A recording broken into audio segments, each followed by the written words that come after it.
Diego Jota and his brother Andre Silva have passed away in a tragic car accident today, and I really don't know how to react as I am absolutely devastated and shocked by this news. And I'm sure आप लोगों का भी यही हाल होगा क्योंकि ये news ऐसी ही है। एक ऐसा प्लेयर जिनको हम लोग लास्ट सीजन में भी खेलते हुए देखे हैं, कुछ दिन पहले नेशंस लीग में भी खेलते हुए देखे हैं विथ पोर्टुगल।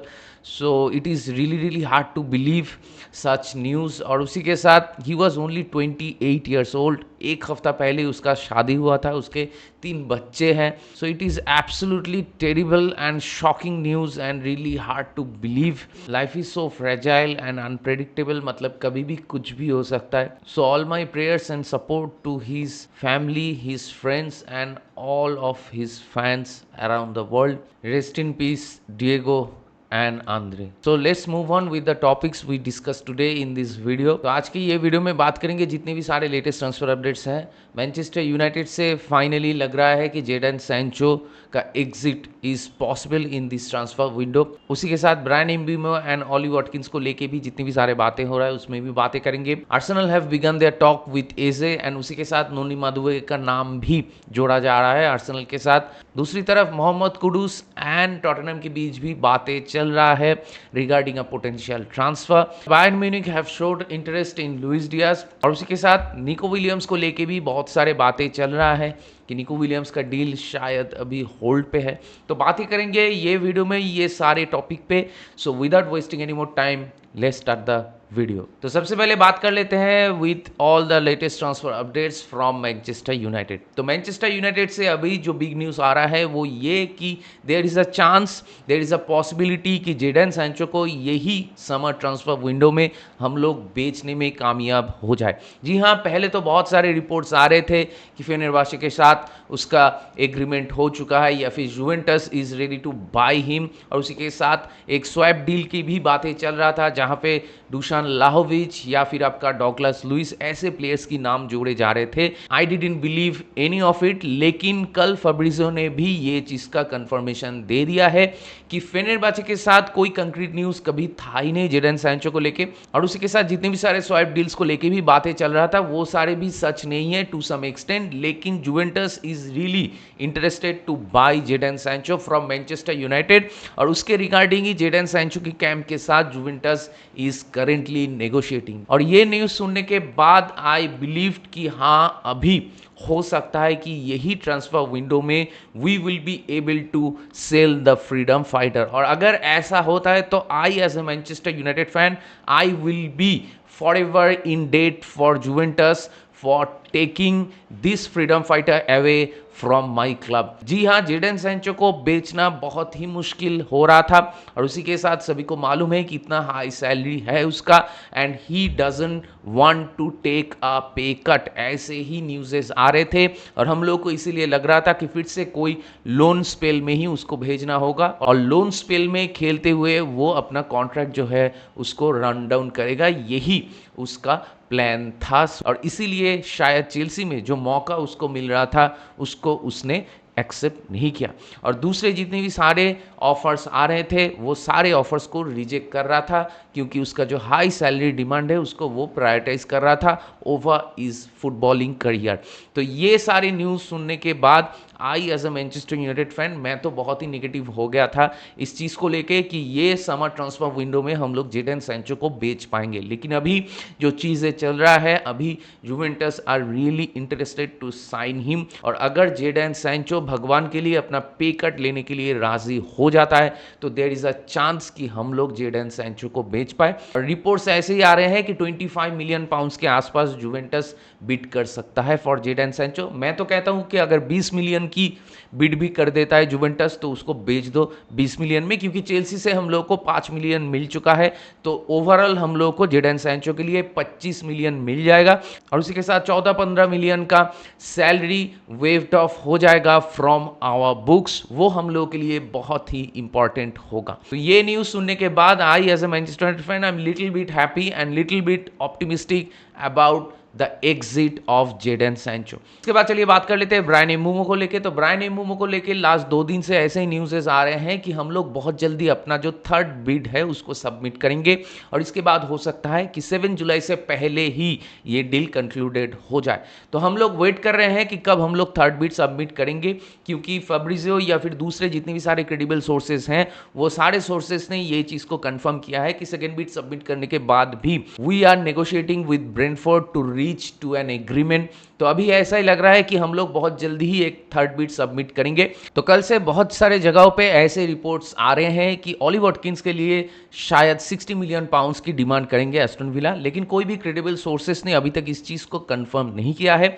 लेकिन अगर मैं मेरा ओपिनियन दूं तो 60 million pounds is too much for a player like him who is currently 29, और मैं नहीं चाहता कि हम लोग बियॉन्ड 40 मिलियन मार्क को क्रॉस करें in case we sell Hojlund, क्योंकि अगर प्लेयर्स को हम लोग सेल नहीं करेंगे तो ऑली वॉटकिंस जैसे प्लेयर के पीछे हम लोग नहीं जाएंगे।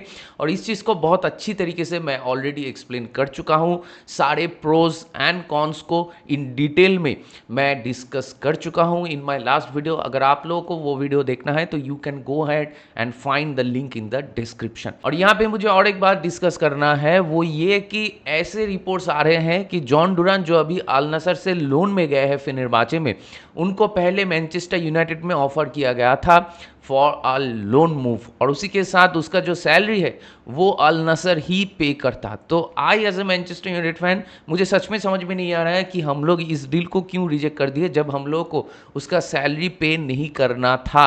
अगर आप लोगों को समझ में आ रहा है कि क्यों हम लोग इस डील को रिजेक्ट किए हैं और उसके बाद जॉन डुरान अभी फेनेरबाचे में लोन में चला गया है, तो मुझे प्लीज़ एनलाइटन मी, मुझे समझाइए कि क्यों हम लोग Manchester United as a loan move इस डील को रिजेक्ट किए हैं, जहां पे हम लोग को उसका सैलरी पे नहीं करना था। क्योंकि जॉन डुरान प्लेयर तो बढ़िया ही है, तो मुझे अभी भी समझ में नहीं आ रहा है कि क्यों ऐसा हुआ है। तो please let me know in the comment section कि क्यों आप लोगों को लगता है कि हम लोग इस डील को रिजेक्ट किए हैं। दूसरी तरफ जोनाथन डेविड जैसे फ्री प्लेयर्स के पीछे भी हम लोग नहीं जा रहे हैं। जोनाथन डेविड अभी जुवेंटस ज्वाइन कर रहे हैं, तो जॉन डुरान जिसके पास प्रीमियर लीग में खेलने की एक्सपीरियंस है, तो ऐसे प्लेयर को जब लोन में मिल रहा था तो हम लोग क्यों नहीं गए, ये अभी तक मुझे समझ में नहीं आ रहा है। मैनचेस्टर यूनाइटेड से और कोई लेटेस्ट न्यूज़ नहीं है। और एक न्यूज़ है कि डियोगो लियोन, अभी जिनको हम लोग लास्ट जनवरी ट्रांसफर विंडो में खरीदे थे, जो अभी इस सीज़न में हम लोग को ज्वाइन करेंगे, he is only 18 years old, तो वो अभी आके अंडर 21 टीम के साथ, एकेडमी के साथ वो खेलेगा। उसके बाद हो सकता है कि अगर वो अच्छा करे और हम लोग का जो क्लब का कल्चर है उसके साथ अगर वो फेमिलियर हो जाए, उसके बाद शायद फर्स्ट टीम में उसको इंटीग्रेट किया जाए। और अभी यही देखने वाली बात हुई कि प्री सीजन में उसको कितना ज़्यादा मौका दिया जाता है। इसके बाद चलिए बात कर लेते हैं आर्सेनल से जितने भी सारे लेटेस्ट ट्रांसफर अपडेट्स हैं उनको लेके।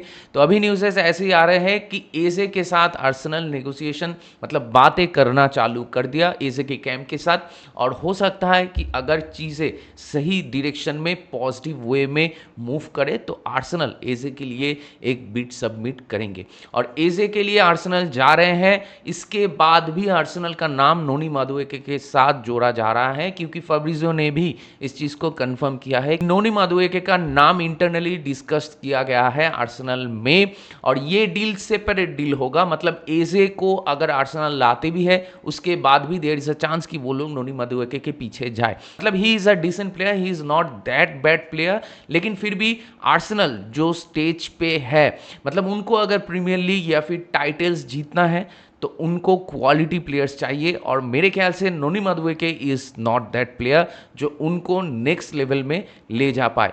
तो AJ will be a very good addition to their team, लेकिन उसके बाद उनको एक प्रॉपर टॉप क्लास स्ट्राइकर चाहिए होगा। तो नोनी मादुएके के लिए वो लोग क्यों जा रहे हैं ये मुझे समझ में नहीं आ रहा है। तो only time will tell what will happen. लेकिन आर्सेनल हर एक ट्रांसफर विंडो में चेल्सी से प्लेयर तो लेता ही है। ये ट्रांसफर विंडो में भी वो लोग ऑलरेडी केपा को ले चुके हैं, लेकिन उसके बाद भी अगर नोनी मादुएके के पीछे वो लोग जा रहे हैं तो I really don't know what is exactly going on. और अगर नोनी मादुएके सच में आर्सेनल में चले जाते हैं तो इन दैट केस हो सकता है कि चेल्सी फिर से एक विंगर के पीछे चले जाए। तो उस वक्त क्या चेल्सी अलेहांद्रो गार्नाचो को कंसीडर करेंगे, वो भी देखने वाली बात होगी। और इसके बाद चलिए बात कर लेते हैं लिवरपूल को लेके। तो Bayern Munich are really interested to sign Luis Diaz, लेकिन लिवरपूल अपना स्टांस जो है वो क्लियर कर दिया है कि in any circumstances Liverpool are not willing to let go Luis Diaz. Liverpool Luis Diaz के साथ कंटिन्यू करना चाहते हैं, क्योंकि लिवरपूल में लुइस डियास का जो वर्क रेट है, लुइस डियास का जो लिवरपूल में वो जो सर्विस प्रोवाइड करता है, it is truly truly awesome. मतलब जितने भी सारे मैचेस में अगर साला कुछ नहीं कर पाते या फिर कोडी गाक्पो फंस जाते हैं, तो उस सारे मैचेस में आप देखेंगे कि लुइस डियास वो सारे मैचेस से लिवरपूल को रेस्क्यू करते हैं। और लुइस डियास का सैलरी भी बहुत कम है लिवरपूल में, तो लुइस डियास जैसे एक प्लेयर को अगर अपग्रेड करना है तो लिवरपूल को और भी ज़्यादा पैसा खर्चा करना होगा। उससे अच्छा यही है कि कम सैलरी में एक लुइस डियास जैसे प्लेयर को आप अपने टीम में रखो, जो बहुत दिन से आपके टीम में अच्छा कर रहा है। तो इसलिए मुझे लगता है कि it is a very good and logical decision from Liverpool to keep Luis Diaz for this season also. तो अगर लुइस डियास को लिवरपूल नहीं बेचते हैं और दूसरी तरफ निको विलियम्स भी बार्सिलोना चले जाते हैं, तो इन दैट केस हो सकता है कि बायर्न म्यूनिक दूसरे प्लेयर्स को कंसीडर करे, जिसमें राफाएल लियाओ का भी नाम आ रहा था, लेकिन अभी वो थोड़ा ठंडा हो चुका है। तो हो सकता है कि मार्कस राशफोर्ड को अप्रोच करे बायर्न म्यूनिक, और मेरे ख्याल से मार्कस राशफोर्ड अगर बायर्न म्यूनिक में जाते हैं तो बुंदेसलीगा में ही कैन डू वेल। तो अभी यही देखने वाली बात होगी कि सच में ये जो रूमर्स आ रहे हैं कि बायर्न म्यूनिक में contact Manchester United for Marcus Rashford, ये सच है कि नहीं। कोई भी क्रेडिबल सोर्सेज से अभी तक इस चीज़ को कोई कंफर्म नहीं किया गया है, तो अभी only time will tell what will happen next. लेकिन अगर ये चीज़ होता है तो I as a Manchester United fan will be happy for both Marcus Rashford and Manchester United. इसके बाद चलिए बात कर लेते हैं मोहम्मद कुडूस को लेके। तो मोहम्मद कुडूस के साथ चेल्सी का भी नाम जोड़ा जा रहा था और उसी के साथ स्पर्स का भी नाम जोड़ा जा रहा था, लेकिन ऑल द क्रेडिबल सोर्सेस इस चीज़ को कंफर्म कर दिया है कि स्पर्स के साथ मोहम्मद कुडूस की बातें चल रहा है और हो सकता है कि ये डील में थोड़ा प्रोग्रेस हम लोगों को देखने को मिले। और मोहम्मद कुडूस एक ऐसे प्लेयर है जो कि एक वर्सेटाइल प्लेयर है और बहुत सारे मल्टीपल रोल्स पे वो खेल सकते हैं, बहुत फ्लेक्सिबल है, कोई भी सिस्टम में खेल सकते हैं, तो इसीलिए he can be a very good addition to them. और उसी के साथ अभी थॉमस फ्रैंक है टॉटनहम की मैनेजर, तो उनके अंडर ऐसे प्लेयर्स जो बहुत फ्लेक्सिबल है, बहुत वर्सेटाइल है, ऐसे प्लेयर्स अक्सर अच्छा करते हैं। तो ओनली टाइम विल टेल कि स्पर्स क्या सच में मोहम्मद कुडूस को खरीद पाएंगे, और अगर खरीद पाते हैं तो I am sure he can be a very good player for them going into the next season. तो only time will tell what will happen regarding this deal. इसके बाद चलिए बात कर लेते हैं बार्सिलोना से जो अपडेट्स आ रहे हैं उसको लेके।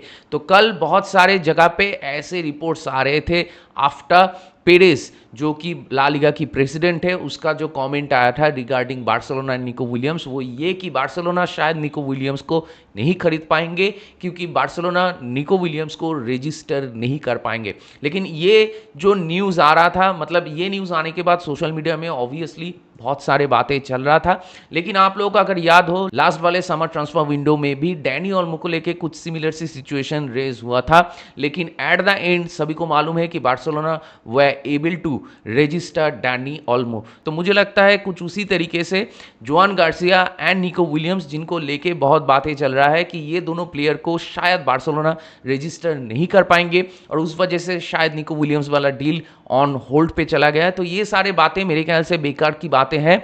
Barcelona will be able to sign Nico Williams, और उसी के साथ निको विलियम्स को खरीदने के बाद Barcelona Nico Williams and Joan Garcia इन दोनों को ही रजिस्टर कर पाएंगे, क्योंकि बार्सिलोना 1:1 रेशियो में फिर से आ चुके हैं as per the FFP rules. तो मेरे ख्याल से रजिस्ट्रेशन को लेके ज्यादा दिक्कत अभी नहीं होना चाहिए। तो only time will tell how long this deal will take to conclude. इसके बाद चलिए जल्दी से बात कर लेते हैं मैनचेस्टर सिटी को लेके। तो मैनचेस्टर सिटी से ऐसे ही न्यूज़ आ रहे हैं कि Ruben Dias and Rico Lewis के लिए वो लोग नया कॉन्ट्रैक्ट प्रिपेयर कर रहे हैं और हो सकता है कि बहुत जल्दी ही हम लोगों को ये देखने को मिले कि ये दोनों प्लेयर्स नया कॉन्ट्रैक्ट साइन कर चुके हैं इन मैनचेस्टर सिटी। जितने भी सारे अपडेट्स को लेके, जितने भी सारे टॉपिक को लेके मैंने बात किया, वो सारे टॉपिक को लेके, सारे अपडेट्स को लेके आप लोगों का क्या मानना है, आप लोगों का क्या राय है, मेरे साथ जरूर शेयर कीजिए कमेंट करके। तो दैट बीइंग सेड, इस वीडियो को चलिए यहीं पर अप करते हैं। अगर आप मेरे चैनल में नए हो तो मुझे जरूर सब्सक्राइब कीजिए, इस वीडियो को लाइक कीजिए और शेयर कीजिए अपने दोस्तों के बीच, अपने जान पहचान वालों के बीच